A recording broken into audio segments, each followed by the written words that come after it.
Hello and welcome back to my channel. Please don't forget to like and subscribe before we get started. Today I want to talk to you about alignment. So, what is alignment? What does that even mean? Now, I have two different perspectives on this. One is that you are always in alignment because you can never really be off of your path, right? You're always you. But to be in alignment with yourself or to be in alignment with source energy, you need to be doing what feels good for you, what feels best for you.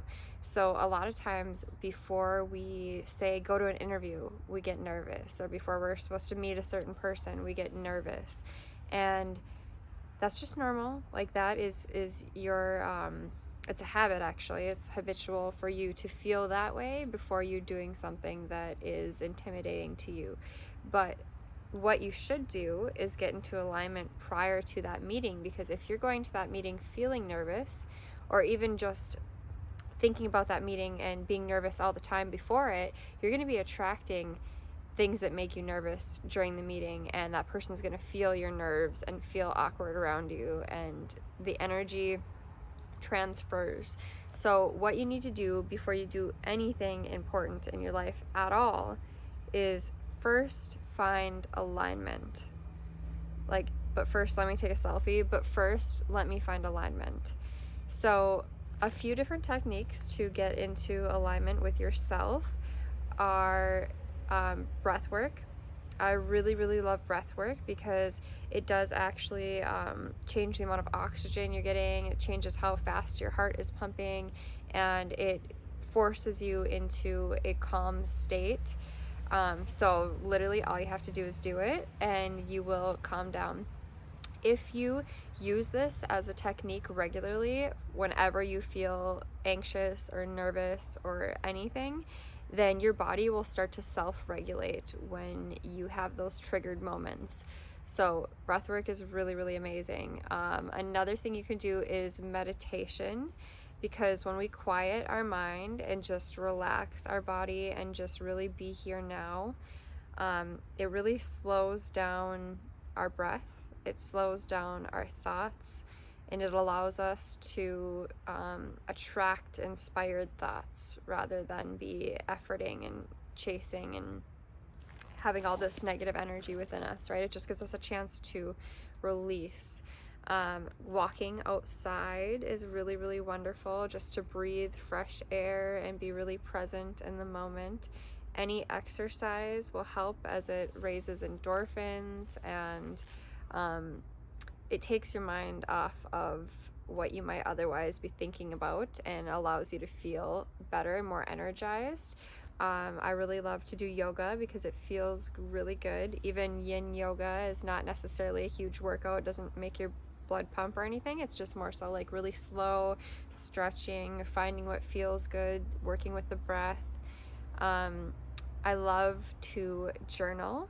So a really wonderful technique when you're journaling is to write in present tense about what you want it to happen, about your desire already being fulfilled. So I am so happy and grateful now that, and even if you're in a circumstance, say you're going to that interview or you're going to that meeting or you're going to meet up with a date or something like that, you can journal about that prior to. It's called getting out ahead of it. So you're going to journal, I'm so happy and grateful that this date went so well, they loved me, I got the job, whatever it is that you want. Write about already having the job. I love this job so much. I love all my coworkers. I get excited to go there. It's so fulfilling, and they pay me for my worth, and life is good. Life is so good. So journaling is another amazing technique to use anytime.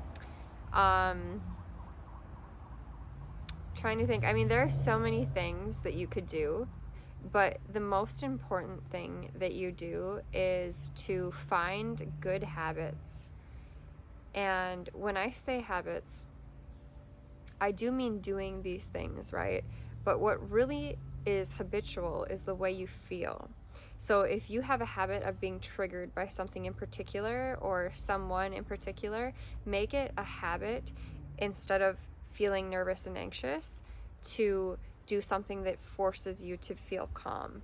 So sometimes that is, taking a hot bath, or just making your favorite meal, doing something that shows yourself self-love when you need it the most. But make it a habit to find what feels good when you don't feel good.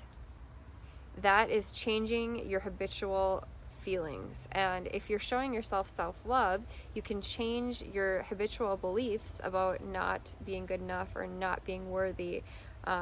And then you no longer have to depend on somebody else to make you happy, because you already make you happy. You already know how to do that. You know how to stay calm no matter what. Make it a habit to find what feels good and to get into alignment with yourself. When you're in alignment, you feel good. It feels calm, it feels easy, it feels inspiring, it feels empowered, it feels joyous and safe and trustworthy and like home. That cozy, good feeling of love, unconditional love. So before you do anything, and especially when you're feeling any type of negative emotion, make it a habit to feel better first. Find alignment first. When you're acting from that point and from that feeling of feeling good and feeling in alignment, then you're going to be attracting what it is that you truly want. I've got a wasp chasing me. Ah, go away. Anyways, that's how we get what we want, is by teaching ourselves to feel how we want to feel. And not most of the time, all of the time, when somebody wants anything, it's because they believe that they will feel better in the having of it. So the trick is, because everything is energy and this is a world of attraction, we must feel like we already have it. We must find the feeling first. Find the feeling of alignment first. And then whatever it is that you want will manifest into your physical reality. So find alignment first. I love you guys, and I'll see you tomorrow.